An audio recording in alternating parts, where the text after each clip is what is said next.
Hi, welcome to the Webb Report. My name is Stuart Webb. Today I wanted to talk about the California fires, which are still actually going on, which is terrible. Massive amounts of destruction, property damage, making it an inhospitable area in many areas of Southern California. Just terrible, terrible to see. And, there's all types of theories about and reasons as to why these fires happened. And a lot of those things could be contributing factors. Not having the water, the massive winds, arson. But most people aren't talking about what's called direct energy weapons. Yes, that direct energy weapons are a thing. And here's off of Wikipedia.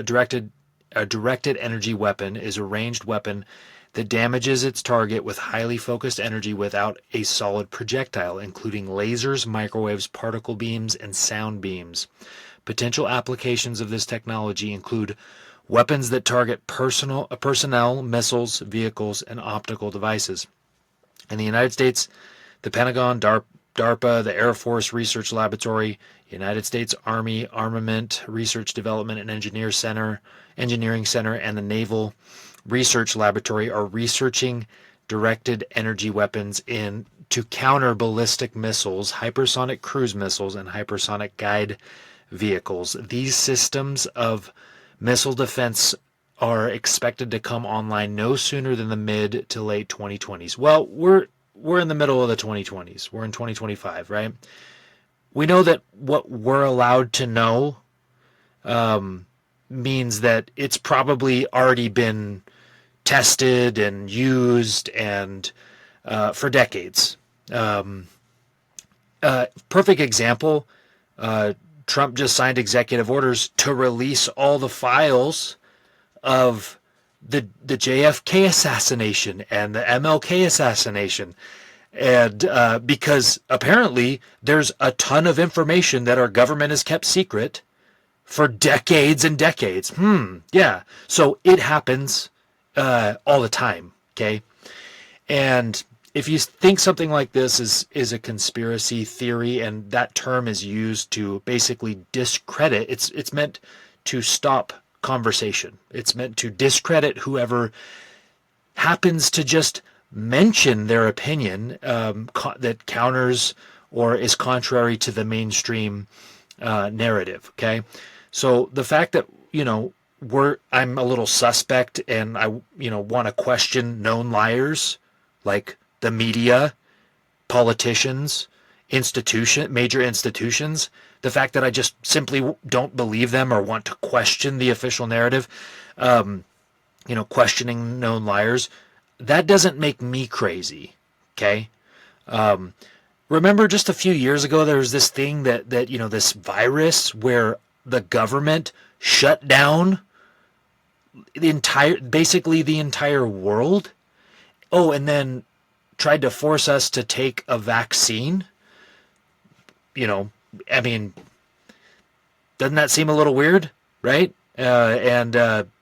But if you would have said that a couple years ago and said before it happened, and if you said, hey, this is a potential threat, they could potentially do something like this, you were called crazy and a conspiracy theorist. Okay? So these things really do happen. Okay? These technologies really are around, and no, we don't have all the information. We're not given the information. Things are hidden. There are many things that are hidden. So here's operational advantages of directed energy weapons. Directed energy weapons can be used discreetly. Radiation does not generate sound and is invisible if outside the visible spectrum. Okay, so there's a lot of reasons why these would be useful to maybe wicked people. Okay, they want to cause destruction for an agenda, but they don't really want people to know about it. Okay, so let's just look at a couple of videos of just this footage. Okay, of the destruction of California, which is my home state. Okay, I lived there for 30 years. Okay, and to see this, to watch it, is just like, it's so sad. It's so terrible. And it just, it pains me. And because it's a beautiful state. California is a beautiful state. That's why there's 40 million people that live there. Okay, there's so many great things about California, or at least there used to be. I mean, just look at that destruction. Okay, it's also a little weird that there's still trees, looks like they're untouched, just in the middle of the heap. It's just it's a little odd, a little suspect, as the Gen Zs would say. And here's the video of, I think, Malibu. It's not loading, but let's see. But I also wanted to bring it back to Scripture.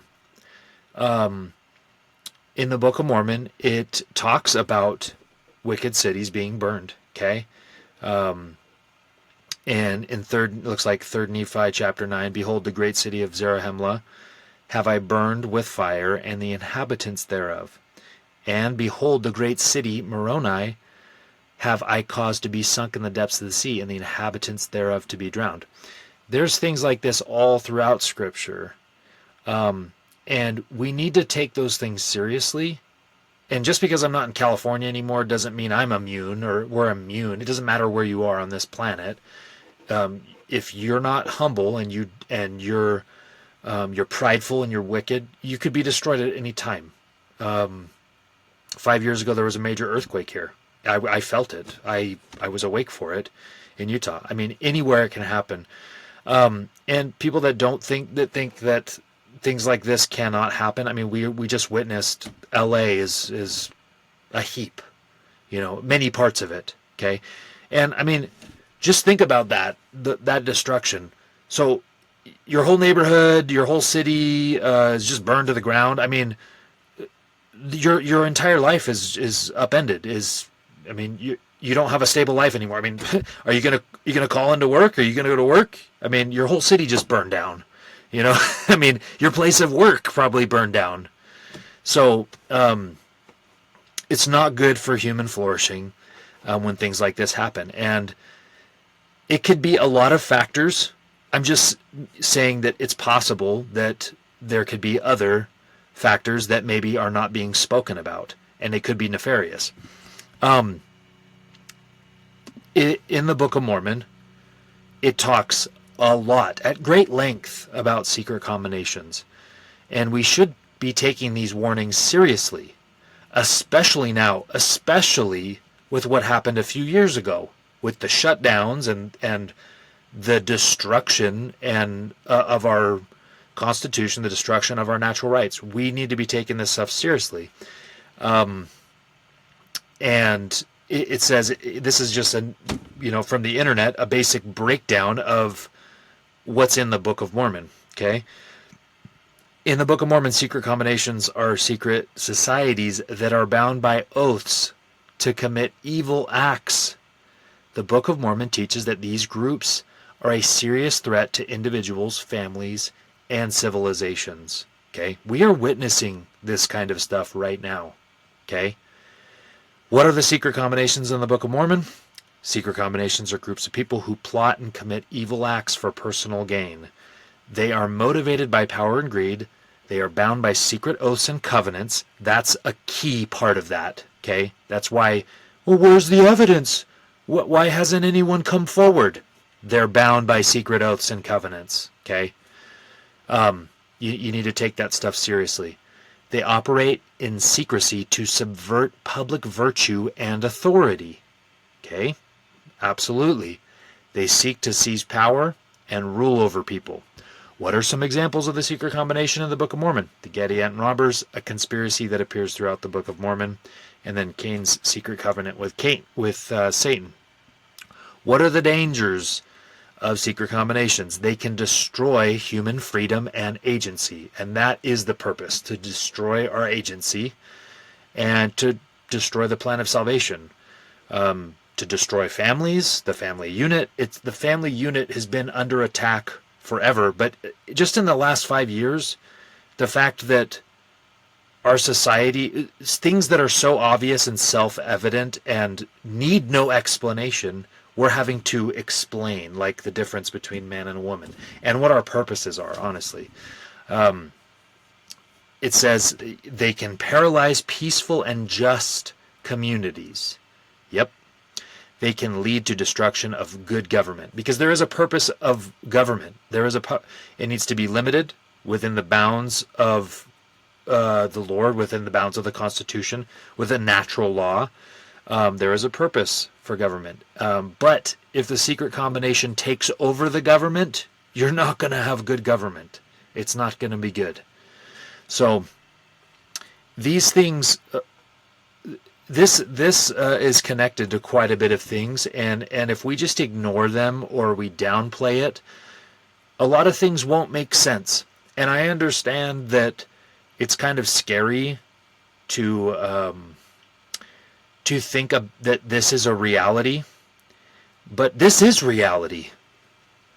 Okay, we all lived through COVID, right? The shutdowns, basically the elimination of our natural rights. That it is reality. We are living in it.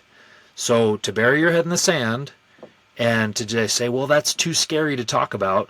Well, I mean, I guess get your next booster or get your next vaccine when they tell you must take it in order to provide for your family, which they did to many people. Now a lot of that stuff's being reversed, right? But the harm and the destruction has already been done. Okay?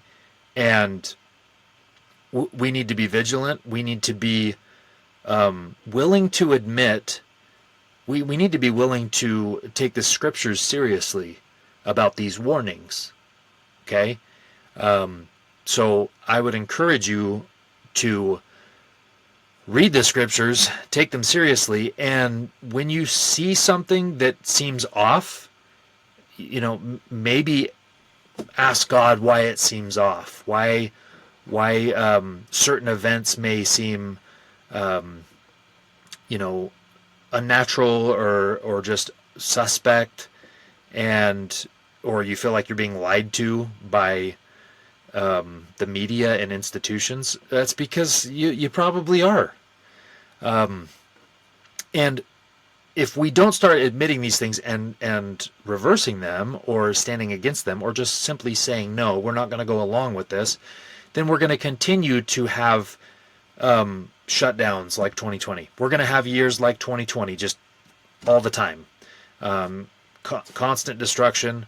And soon, I mean, if you bury your head in the sand too much, then you'll just accept whatever the institution, the authority institution tells you. You'll take the shot. You'll believe whatever the narrative is, and people that maybe want to speak their mind and disagree, they're going to turn them against. They're going to turn you against those people. Okay. And we need to remember, we need to respect others' right to free speech. That's a natural right that everyone has. So if we start eliminating those things and we don't respect those things, regardless of your feelings about, like, for example, flat Earth, right? I don't really care about. I mean, but I don't care about that. I don't believe that that's a thing. But I'll listen to someone that wants to talk about it and give me their argument and whatnot. That's fine. That's fine. I'm not gonna say I can't listen to that. I just can't listen to someone talk about that. I mean, that's really immature. If you can't listen to someone's opinion, even if you think they're crazy, like you should let someone speak their mind. But they also shouldn't be able to keep you from speaking either. Okay, so there needs to be a mutual respect of people expressing their opinion, but we need to accept reality a little more, and our society's not ran by good people, and we need to be vigilant. So think about it, and just take these things seriously. I'll be doing more reports, and I'll be incorporating a lot of this kind of stuff because a lot of this stuff is connected. Okay. And we can't ignore it. It's tied into it's tied into to a lot of the elements of our society, and we need to take it seriously. So that's all I got.